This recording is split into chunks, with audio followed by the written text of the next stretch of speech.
What's up, guys? On this episode of Welded Recumbent, we made a steering rod. So I'm going to show you guys some tips and tricks to make one of these for your recumbent, whether you just need a foot of it to get to the front wheel or 3 foot of it to get to the front wheel. So the easiest way to do this rod, steering rod right here, is a 1/2 inch by 3/8, I believe. You can get these little tie rods. These are 3/8 tie rods, just to kind of get, same thing off the little go-karts and stuff like that. Get a set of those. There's a bolt right here, and this bolt is 3/8 by 24. That'll be the pitch of the threads. So the easiest way to do it is to take the bolt, cut the head off, slide it into the pipe, drill a hole, weld it, plug weld it, and then thread it into your tie rod in there, and then make sure you have this nut on the back of this, because it's very important when your handlebars are not directly connected to the front wheel that everything is real precise. It doesn't seem like much, but if there is a small, even a tiny thousandths of a second delay in between the input and your handlebars and that front wheel, that could lead to some serious trouble. That could lead to a speed wobble. That could lead to, these aren't likely to have speed wobbles because, damn, they're 8 foot long, but that could lead to all kinds of problems. So normally I just weld a tab to the forks, but I got these little cheap suspension forks up here. So if you look right there, got to clean it up a little bit more. I took this little plug out, and I just took a 3/8 nut and welded it in there. And then that eliminates me having to weld a crazy long tab off of that. And then over here, remember I was telling you guys that this is upside down. I cut the top of that off, got that clamped down. This is a stem off, I don't know, some bike. Anyway, you can see I chopped off everything off the stem, slid it in, tightened it down, welded a plate on there, and did the same thing to this side. So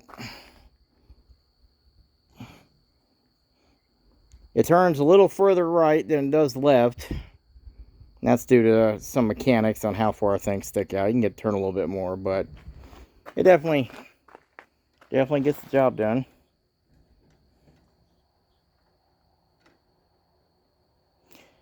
Anyway,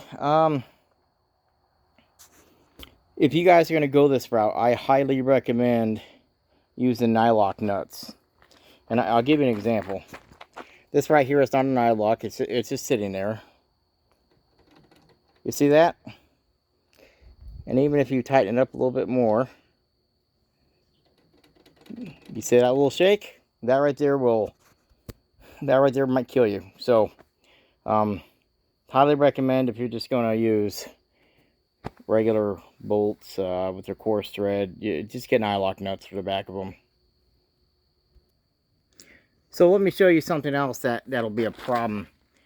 If these plates are angled at all, what will happen is you will turn.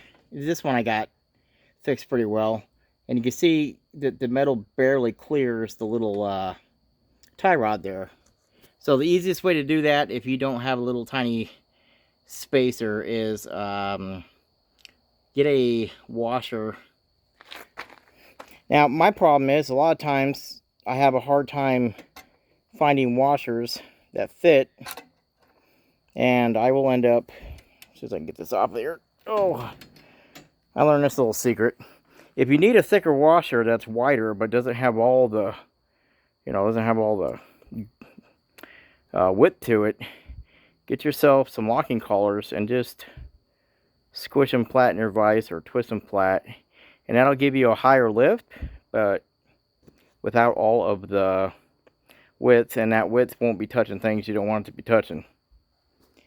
Now, what's nice about this design is pretty much everything's adjustable.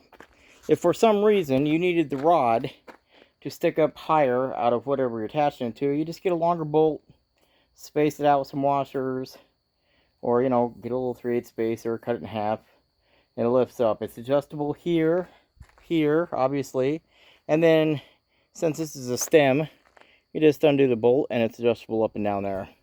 And it doesn't affect, however, my steering is going to go on either, because obviously that's all independent. So that's all I wanted to share with you guys. I really got to get a kickstand on this thing. It annoys the hell out of me. Got to figure out the best place to do it because the bike is so long. I don't want the bike to overcome the kickstand. And I went ahead and got my bottom bracket cut out. That's ready to go in as soon as I get a crank. I've been chopping up some other parts and some other things around here, but that is the easy way to do remote steering.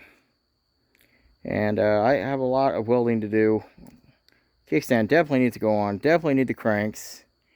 I got some gaps in everything that I got to fill in. And like I said, I would like to lift that seat a few degrees. And, well, I got a son of a I can't talk. I will see you on the next one.